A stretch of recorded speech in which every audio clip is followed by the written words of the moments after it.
Fox News. Breaking news. 15 million barrels came out of Hormuz. The Strait stayed open. Gas prices started dropping from Michigan to South Florida.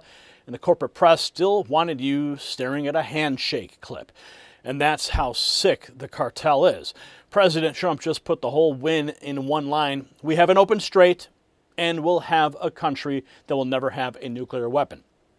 That's not spin, that's leverage, that is command. While Democrats and their media pets try to manufacture a collapse in Switzerland, JD Vance and Trump's team hammered out the mechanisms that actually hit your wallet and box. I ran out. And the receipts get even better. And the story matters because it hits the most personal nerve in the country right now. Your money, your gas bill, your retirement account, your sense that America finally has adults back in charge. Well, JD Vance laid it out after what he called a very productive 36 hours in Switzerland. Roughly 15 million barrels moved.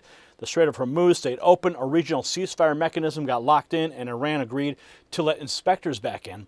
Then came the proof on the ground. Local outlets in Michigan, Green Bay, Myrtle Beach, and South Florida splashed headlines showing gas prices down 73 to 75 cents from last month. At the same time, Trump said the market hit record highs and more Americans are working than ever, and that's what strength buys. Barack Obama and the former Biden crowd, they fed around pallets, weakness, and blackmail. Donald Trump and JD Vance kept the money frozen, forced inspections, and punched back when Tehran started whining. The Democrats hate this because every falling price tag destroys their entire sermon about Trump chaos. You see, JD Vance just spent 36 hours making sure Hormuz stays open. And that should make every family ask a very hard question. If a major disruption hit tomorrow and you couldn't get to the store, how long would your house last? If the answer is less than a month, go to preparewithgary.com. Because they have My Patriot Supply. They're America's #1 preparedness company with over 3 million satisfied customers. Their best-selling 4-week emergency food supply comes with an additional week of food free.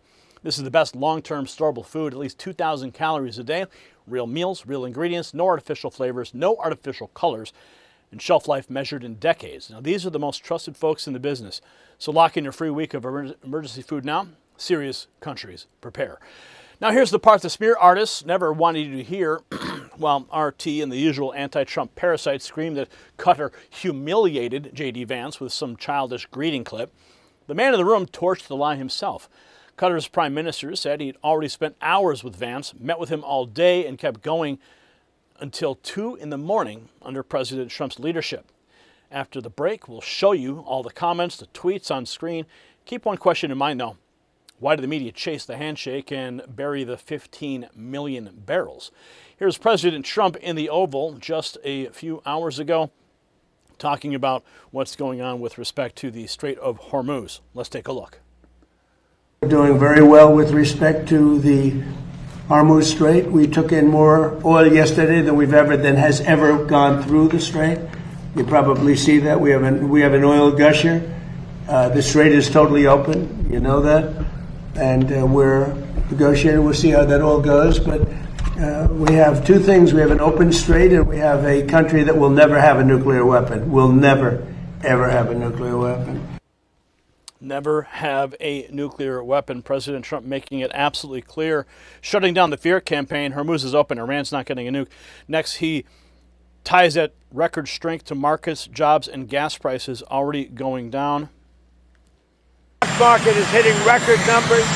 We have more people working in the USA today than we've ever had working, as you know. It's in many ways. Now, when this war ends, gasoline and oil and everything is going to come tumbling down. But right now, as of this moment, the stock market has hit record highs. We have more people, again, working in the United States today than at any time in the history of our country. We are really doing well. Now, gasoline's high. Other prices are way down, but gasoline's high.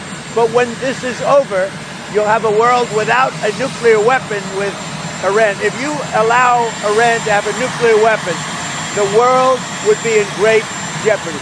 So it's not going to happen. As soon as the war ends, the gasoline prices will come down. So while the media pushed chaos, Trump pointed at falling prices and economy still moving. Now he puts it in writing, saying Iran will accept major weapons inspections for long-term nuclear honesty, posting this on Truth Social. Everybody's fully aware Iran will agree to have major weapons inspections in order to ensure nuclear honesty long into the future. So that post matters because it blows up yesterday's spin about the Switzerland talks. Up next, someone who says they were actually in the room says the press flat out lied about a supposed snub of Vice President Vance. A lot of biased media outlets and Democrats are pushing a fake narrative yesterday about the talks in Switzerland. Here's the real story from people actually in the room. There is also a video about you circulating on social media where there are allegations from some centers of the media that you snubbed the vice president, you did not greet him in the meeting. I saw that. Look, I mean, at the end of the day, all of us, we are a human being. And I am like any one of you. I was spending few hours actually with the vice president just few seconds before I entered the room. And I didn't actually, I didn't see the Prime Minister of Pakistan at all since he arrived.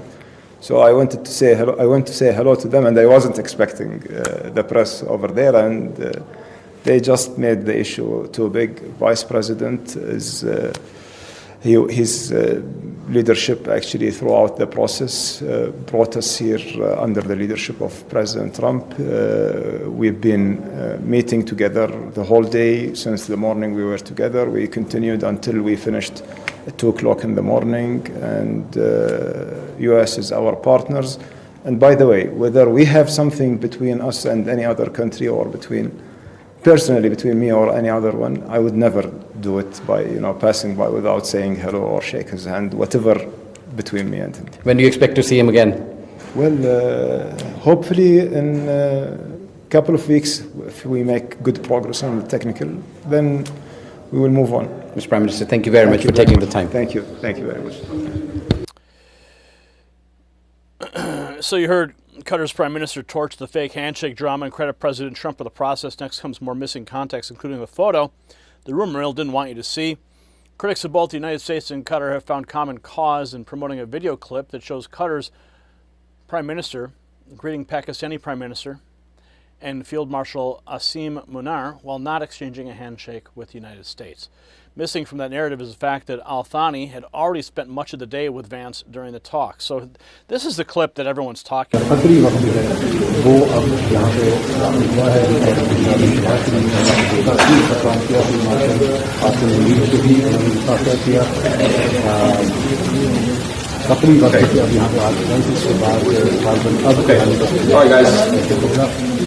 Now, I remember seeing that live when it happened, and I thought to myself, oh, that was kind of an odd greeting, but of course, you need to have the context behind it. They'd already been working for hours that day. RT says that Vance humiliated, hand-blanked by Qatar, refusing to greet him. So that the added context, I suppose, how bad faith actors clipped one moment and ran with it. And of course, the smear headline from RT, Vance humiliated, right? That's not the case. See, but that's how the propaganda machine works. Crop the video, invent the scandal, push the lie. Now watch Vance answer with facts, warning Iran that trash talk America, Trump will hit back. What we told the Iranians yesterday is when you guys engage in what us millennials might call trash talk, you can't expect the President of the United States not to respond and not to correct the record. So when they say things that aren't true, the President is going to respond to it. I'm going to respond to it. Americans are going to respond to it. When they make threats that aren't rooted in reality, they have to accept that the President of the United States is actually going to set the record straight. That's all that happened. So yes, there was a little bit of threatening, there was a little bit of whining, but at the end of the day, the talks continued and we made great progress.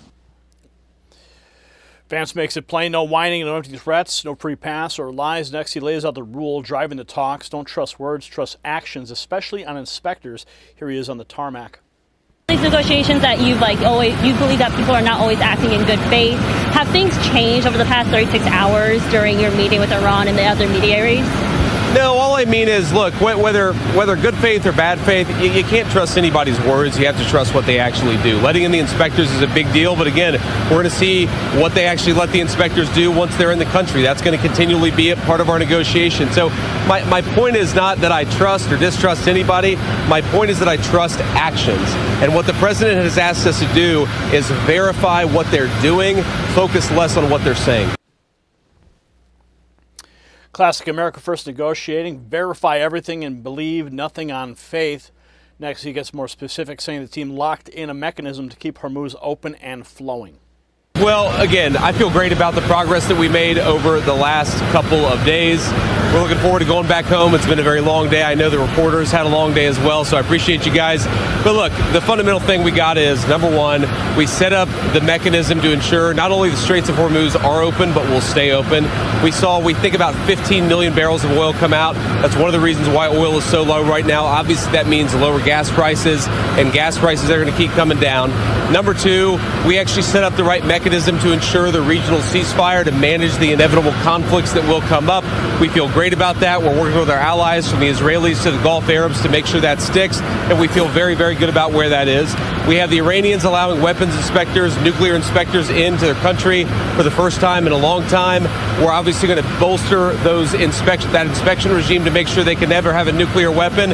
And finally, we continue to make progress on these technical negotiations. We left a lot of our team, the Iranians left a lot of their team at the resort there to keep on working at it. So all in all, a very productive 36 hours. We're going to have to keep working it. The last point that I'll make is, as I told you all this morning, this is laying a foundation for what could be a truly transformed Middle East. But we haven't built the house yet. We're going to have to keep on building, and that's what we'll do. So it's not just rhetoric, it's structure enforcement. Next, he explains the money side, saying frozen Iranian assets stay frozen unless Tehran keeps making progress. Sir, you mentioned looking for the Iranians using these frozen funds to buy American soy, for example. You mentioned that's something that was raised yesterday that they've already agreed to. The Iranians have already agreed to that? Yeah, that was something that came up yesterday, and we actually asked the Qataris to help us set up the mechanism so that we can ensure that the money goes where we want it to go, and they agreed to do that. We have a good relationship, obviously, with them and a good operational oversight mechanism in place. But even with that said, even with the caveat that's going to benefit American farmers and obviously benefit the people of Iran, we want both. But fundamentally, that money is not going to be unfrozen unless we continue to see progress. And that'll obviously be a big part of the negotiation in the days to come. So that's the Trump formula. One sentence, no cash without compliance. Next, we see Vance head home for what his team is calling an intense run of negotiations. Vance boarding Air Force Two en route back to the U.S. Have a safe flight home. So after a productive 36 hours, Vance boards Air Force Two. Meanwhile, the pressure campaign keeps rolling with Rubio heading into the Gulf as progress continues.